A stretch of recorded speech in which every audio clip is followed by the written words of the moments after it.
À l'écoute de l'ERTM, il est 13h à Bazigourmand, c'est à Ansongo, la même heure à Kati-Remakono.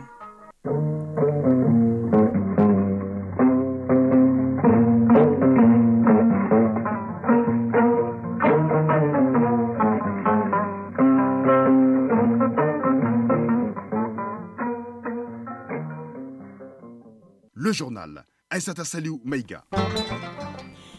Mesdames et messieurs, bonjour et merci de choisir Radio Mali pour vous informer. Les veuves militaires et orphelins de Kati ont reçu hier matin des kits alimentaires et scolaires de la part du président de la transition, le colonel Assimi Goïta. Le geste s'inscrit dans le cadre du mois de la solidarité de la lutte contre l'exclusion. Dans la chronique initiative citoyenne avec Ousmane Daou, nous allons à la découverte d'une association philanthropie qui a investi plus de 80 millions de francs CFA dans les œuvres humanitaires de sa création à nos jours. À suivre également dans ce journal avec Bintou Tolofoudje, l'essence et l'importance du pain noir appelé Kletan Douroufini, qui porte les nouvelles mariées après le mariage pendant 15 jours. Cette tradition, selon de nombreux traditionalistes, contribue à la stabilité du foyer. Dans la page sport, on parlera des deux premiers quarts de finale retour de la première édition de la Super Ligue africaine de football. En Europe, l'actualité sportive est dominée par la troisième journée de la phase de poule de la Ligue des Champions. L'actualité sportive, c'est une affaire de Siragatou Sissi. Voilà pour le sommaire de cette édition, développement donc tout de suite. Je vous le disais dans les titres du réconfort pour les veuves militaires et orphelins de la 3e région militaire de Kati. Ils ont reçu hier matin des kits alimentaires et scolaires de la part du président de la transition, le colonel Assimi Goïta. La cérémonie de remise à la place d'armes de Kati était présidée par une équipe de la présidence. Les détails avec Fousséni Tunkara. Des mains du conseiller spécial du président de la transition et de certaines autorités du cercle de Kati, les veuves des militaires et orphelins de la 3e région militaire reçoivent des kits alimentaires et scolaires. Le geste traduit toute la sympathie du chef de l'État envers ses femmes et ses enfants. Colonel-major Brima Samake, directeur du service social des armées. Cette donation est composée de 200 sacs de 50 kg de riz, 200 sacs de 50 kg de mil, 200 cartons de pâtes alimentaires, 200 bidons d'huile de 20 litres et 200 kits scolaires. Cet esprit philanthropique, altruiste, patriotique mérite d'être apprécié à sa juste valeur et encouragé par nos actes de tous les jours. Cet exemple, estime le préfet de Kati, doit être une source de motivation pour soutenir cette dynamique de solidarité enclenchée par les autorités de la transition. Aruna Djara, préfet du cercle de Kati. Inviter les personnes de bonne volonté d'aider l'État à travers des activités de ce genre pour que la solidarité, qui est une pratique légendaire dans notre pays, ne soit pas un vain mot. Agibou Dambélé, conseiller spécial du président de la transition chargé des œuvres sociales. Les œuvres sociales du président de la transition vont continuer. Et le président l'a dit, aucun Malien ne sera oublié. Tant qu'il pourra aider, il aidera, Inch'Allah. L'équipe de la présidence dépêchée pour la remise a été chargée par les autorités administratives et politiques de Kati ainsi que les bénéficiaires de transmettre toutes leurs reconnaissances au chef de l'État pour ses actions humanitaires. 68 milliards 371 millions 532 452 francs CFA. C'est le budget envisagé par la mairie du district de Bamako pour l'année 2024. Un budget soumis à l'appréciation du grand public avant sa validation lors de la session prochaine des budgets. Benogo Fofana. Plus de 68 milliards, c'est le budget primitif de la mairie du district de Bamako pour l'exercice 2023-2024. Le dit budget qui s'élevait à plus de 79 milliards a connu donc cette année une baisse de 14,25%. C'est ce qui ressort du débat public animé par la mairie du district. Kamara Fatimata Traoré, première adjointe au maire du district de Bamako. Le présent projet de budget 2024 s'inscrit parfaitement en droite ligne du respect des textes législatifs et réglementaires, notamment l'article 179 de la loi 2023-04 du 13 mars 2023 portant code des collectivités territoriales. Ce vote est précédé d'un débat public sur le projet de budget. Ce débat public, à l'allure d'une session budgétaire, a permis aux participants d'être édifiés sur les raisons de cette baisse et aussi la clé de répartition du budget primitif. Kamara Fatimata Traoré, première adjointe au maire du district de Bamako. On n'a pas d'accompagnement. C'est pourquoi on a été très prudent pour ne pas mettre vraiment des chiffres auxquels on ne pourra pas vraiment satisfaire. Donc on a voulu être très réaliste. On l'a si bien dit, un budget réaliste et réalisable. 50% de notre budget 2024, Inch'Allah, sera axé sur l'assainissement. Et le reste de 50% sera réparti sur les autres secteurs. Pour raison de transparence et de bonne gouvernance, les invités ont soulevé les préoccupations relatives à la baisse du budget et la part allouée au programme de développement économique, social et culturel, PDSEC. Ali Badrakone, membre du comité de développement des quartiers du district de Bamako. Nous avons constaté une diminution du budget. La deuxième préoccupation, c'était par rapport à la prise en compte du PDSEC. Nous sommes satisfaits parce que ces différentes préoccupations ont été justifiées et prises en charge. Primitif ou prévisionnel, la mairie du district de Bamako soumettra aux acteurs pour validation au cours d'une session ce budget qui s'élève à plus de 68 milliards de francs CFA. Le dossier du jour s'intéresse au pain noir appelé Clétandouroufini qui porte les nouvelles mariées après le mariage pendant 15 jours. Cette tradition qui existe depuis la nuit des temps, selon les traditionalistes, contribue à la stabilité du foyer et à la protection d'un nouveau marié. Découvrons ensemble l'importance du pain noir Clétandouroufini avec Bintou Tolofoudjé.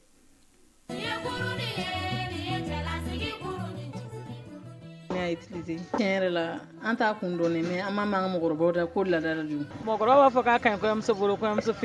Comme Sira Kanté et Ramatou Traoré, beaucoup de femmes ne connaissent pas la signification, voire l'utilité du tissu noir des nouvelles mariées. Clétandouroufini, autrement dit, l'habit de la quinzaine porté par les nouvelles mariées. Il est fait à partir de basins teintés en noir et ornés des motifs de petits points blancs. Madame Samawali Fatoumata Soumounou, conseillère matrimoniale. La première signification du tissu noir est qu'il permet de faire la différence entre la nouvelle mariée et les autres femmes. En la voyant, on sait directement que c'est une nouvelle mariée. Ensuite, il est utilisé pendant une quinzaine de jours pour que pendant ce temps, la mariée observe le mode de fonctionnement du nouveau milieu qu'elle intègre. C'est-à-dire comment sont préparés les différents repas, comment sont-ils servis, etc. C'est en quelque sorte une formation complémentaire pour la nouvelle mariée. Après quoi, elle pourra tenir les rênes sans difficulté. L'utilisation du pain noir est une tradition de la communauté bamana de Ségou. Cependant, d'autres ethnies ont adopté la pratique et lui ont donné d'autres significations, comme nous l'explique cette conseillère matrimoniale qui a voulu garder l'anonymat. Cet habit est appelé l'habit de la quinzaine. C'est un ensemble de boubous cousus en pagne accompagné du tissu noir. Le pain noir, dans ces cas précis, signifie l'ignorance de la nouvelle mariée du nouvel environnement qu'elle intègre. Les boubous blancs représentent la pédagogie de la nouvelle famille. C'est une tradition de la grande majorité des Maliens. Maïmouna Sangaré, nouvelle mariée. Je suis des Cailles et là-bas aussi on utilise le tissu noir, mais cela est tissé en coton pur par les tisserands et teinté en indigo noir. Selon les conseillères matrimoniales, en prendre soin pendant cette quinzaine assure la quiétude du foyer.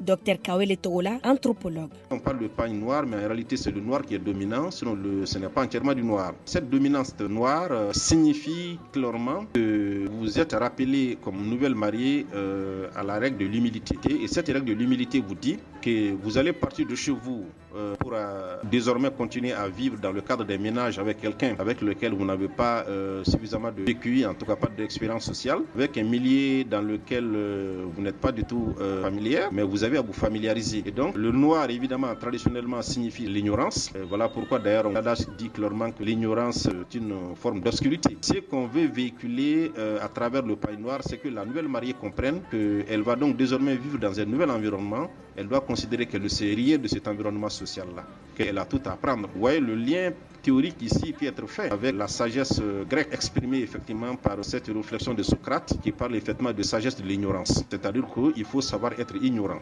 Et la communauté de départ, la famille de laquelle la nouvelle mariée va partir, prépare effectivement la nouvelle mariée à cette prédisposition-là. Et comme ça facilite effectivement l'engagement des uns et des autres, notamment ceux de la belle famille auprès de la nouvelle mariée. Pour beaucoup, le port du tissu de la quinzaine a des vertus pour la nouvelle mariée. Eh bien, Nouhoum Sissé, traditionnaliste, est de notre avis. Dans le temps, l'utilisation du tissu noir était la preuve que la nouvelle mariée avait prouvé sa virginité lors de la nuit des noces. Mais actuellement, tout le monde l'utilise, ce qui a des conséquences comme le divorce, la mésentente des conjointes, etc. L'utilisation du tissu noir est perçue comme une culture communautaire. Presque toutes les mariées maliennes portent cet habit, mais la tradition varie en fonction des ethnies ou des localités. Solange Arama, ménagère. Chez nous, les Dogons, il n'y a pas de nuit de noces ou encore de pain noir pour la quinzaine. La seule chose qui différencie une nouvelle mariée des autres femmes chez nous, c'est la jarre qu'elle utilise pour puiser de l'eau. Celle-là est toute neuve, joliment ornée, accompagnée d'une nouvelle louche en bois. Le mariage est une institution sociale et les traditions qui l'accompagnent ont la caractéristique de se prêter à l'emprunt. Il est important de connaître certaines traditions comme celle du pain noir. C'est là afin de pouvoir les transmettre.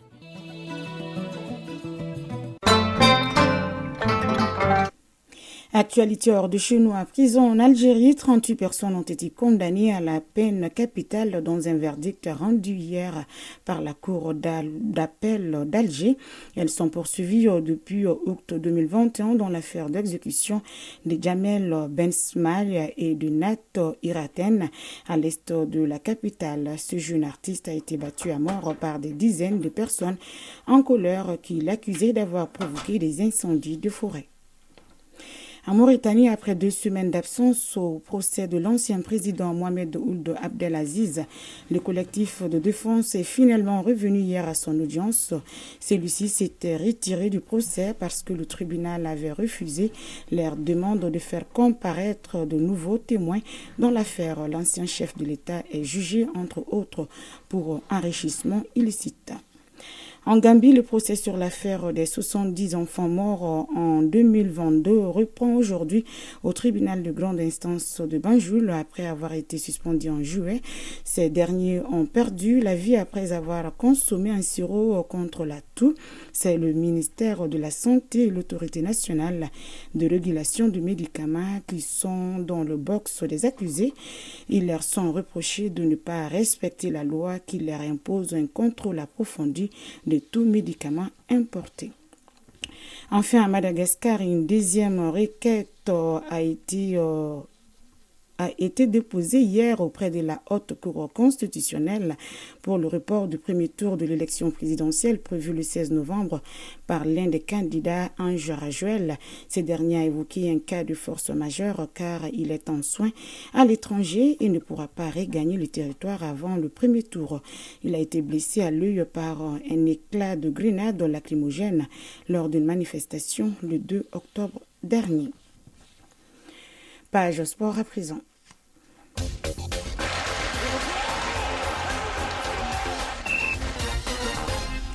Eh bien, on se regarde aussi s'il vient de nous rejoindre dans ces studios pour décortiquer l'actualité sportive. Bonjour.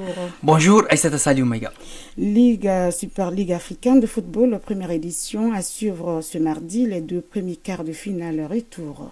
Oui, tout à l'heure à 14h temps universel au stade international du Caire, à la Ligue d'Égypte de notre compatriote Aliou Dieng affronte Simba FC de la Tanzanie de notre compatriote Sadio Kanouti. À l'aller, les deux équipes s'étaient séparées de buts partout. À 6200 km de là, à vol d'oiseau, Mamelodi Sundowns d'Afrique du Sud reçoit les Angolais de Petro Atlético de Luanda. Petro Atlético avait perdu chez lui 2-0. C'est avec une avance de 2 buts que les Sud-Africains aborderont ce match retour. À rappeler que la CAF maintient toujours l'avantage du but ou des buts marqués à l'extérieur lors de ces compétitions interclubs. Les vainqueurs de ces 2 matchs du 10 jours, se croiseront d'ailleurs en demi-finale le 29 octobre pour l'aller et le 1er novembre pour le retour. En Europe, l'actualité, c'est la 3e journée de la phase de groupe de la Ligue des Champions. Au menu, 8 matchs. Oui, à 16h45 temps universel, le Bayern Munich, premier du groupe à 6 points, effectue un déplacement périlleux sur la pelouse de Galatasaray, deuxième 4 points. À la même heure, dans le groupe D, l'Inter Milan, co-leader du groupe avec 4 points, accueille le Red Bull Salzbourg, troisième, 3 points. Maintenant, à partir de 19h, temps universel, 6 matchs. Manchester United, FC Copenhague, FC Séville, Arsenal, Lens, PSV, Eindhoven, Sporting Braga, Real Madrid, Benfica Lisbonne et Real Sociedad et Union Berlin, Naples. C'est tout. Et c'est ce qu'il fallait retenir. Merci pour toutes ces informations sportives. Initiative citoyenne.